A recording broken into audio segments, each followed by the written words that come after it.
स्वागत है दोस्तों आपके अपने चैनल एमएस गिल इंफोटेनमेंट में। आज याद करेंगे श्री गुरु तेग बहादुर जी की शहादत को। जब गुरु तेग बहादुर जी को विश्वास हो गया कि मौजूदा परिस्थितियों में बहादत जरूरी है, तो उन्होंने कुछ सामान मंगवाया और दूर बैठे अपने साहिबजादे को आशीर्वाद दिया। फिर उन्होंने वह सामान वहां मौजूद सिखों को सौंप दिया और उनसे कहा कि वे आनंदपुर साहिब जाएं और गुरिया का उपहार गोविंद राय को सौंप दें।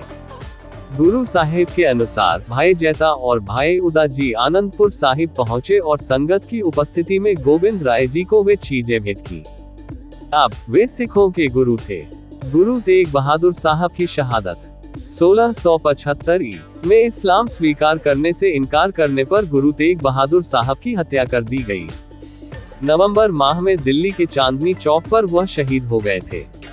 गुरु साहिब के साथ 3 सिखों, भाई मती दास, भाई सती दास और भाई दयाला जी ने भी शहादत की शपथ ली। आज इस स्थान पर लासानी की इसी शहादत की याद को समर्पित गुरुद्वारा सीसगंज साहिब सुशोभित है। जहां पर गुरु तेग बहादुर जी ने अपने प्राणों की आहुति दी थी, वहां पर शीशगंज साहिब गुरुद्वारा, और जहां उनका दाह संस्कार हुआ था, उस जगह को गुरुद्वारा रकाबगंज साहिब नाम के सिख पवित्र स्थानों में बदल दिया गया है। इस ऐतिहासिक घटना के घटित होते ही लोगों में हंगामा मच गया और उसी समय भाई जैता और भाई उदाजी ने आगे आकर गुरु साहिब का मोर्चा उठाया। पवित्र सीसा को कपड़े में लपेटकर वे दिन रात यात्रा करते रहे। रास्ते में गुरु घर के भक्तों के घरों में रुके और अंत में आनंदपुर साहिब के पास कीरतपुर साहिब पहुंचे। वहां से उन्होंने गुरु साहिब के लिए संदेश भेजा। आनंदपुर साहिब पहुंचने पर गुरु गोविंद सिंह जी, माता गुजरी जी और सिख संगत उनका स्वागत करने के लिए शहर के बाहरी इलाके में आए और सभी ने सम्मानपूर्वक गुरु तेग बहादुर साहिब के शीश के सामने अपना सिर झुकाया। दोनों सिखों ने गुरु साहिब के शीश को गुरु गोविंद सिंह साहिब की गोद में रख दिया। गुरु साहिब ने प्यार से दोनों सिखों को गले लगाया और कहा, रनरेटे गुरु के बेटे। गुरु साहिब के शीश का अंतिम संस्कार आनंदपुर साहिब में किया गया। इस ऐतिहासिक तथ्य की पुष्टि करते हुए उस स्थान पर गुरुद्वारा सीसगंज आनंदपुर साहिब सुशोभित है। पोंटा साहिब प्रस्थान ये दून घाटी के पश्चिमी छोर पर है, जो देहरादून से लगभग 44 किलोमीटर की दूरी पर है। इस शहर की स्थापना सिख गुरु श्री गुरु गोविंद सिंह जी ने की थी। इसका मूल नाम पोंटिका था। वह यहाँ 4.5 साल तक रहे। अपने पूरे जीवन में किसी अन्य स्थान पर कभी इतने लंबे समय तक नहीं रहे। गुरु गोविंद सिंह साहिब के समय में नाहन जिला राजा मेदनी प्रकाश के शासन के अधीन आया। राजा ने गुरु साहिब को नाहन आने का निमंत्रण दिया, जिसे गुरु साहिब ने स्वीकार कर लिया और 1685 ईस्वी में वह आनंदपुर साहिब से नाहन आए। यहीं से जमुना नदी के तट पर गुरु साहिब ने एक नया शहर बसाया और इसका नाम पोंटा रखा। गुरु साहिब के जीवन काल में पोंटा साहिब तीर्थ का बहुत महत्व है। पांवटा साहिब श्री गुरु गोविंद सिंह जी के सबसे बड़े पुत्र साहिबजादा अजीत सिंह जी का जन्म स्थान है। यहाँ रहने के दौरान गुरु साहिब लेखन कार्य में लगे रहे और उन्होंने अपने दरबार में 52 कवियों को सम्मानित भी किया। उन्होंने इस स्थान पर कड़ी दरबार पुरात की शुरुआत की, जो आज तक जारी है।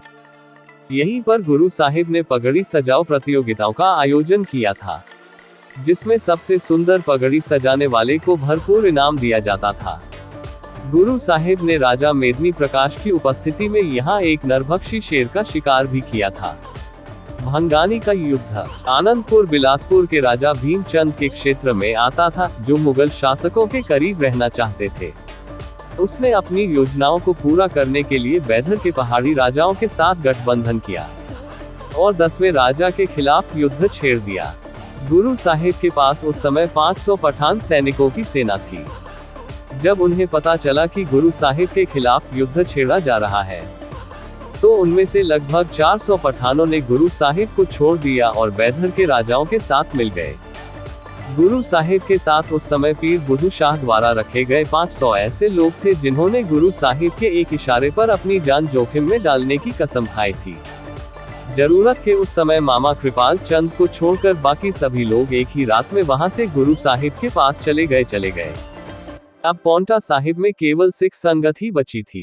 गुरु साहिब ने स्वयं पोंटा साहिब के निवासियों और सिख संगत को पहाड़ी राजाओं के खिलाफ लड़ने के लिए तैयार किया।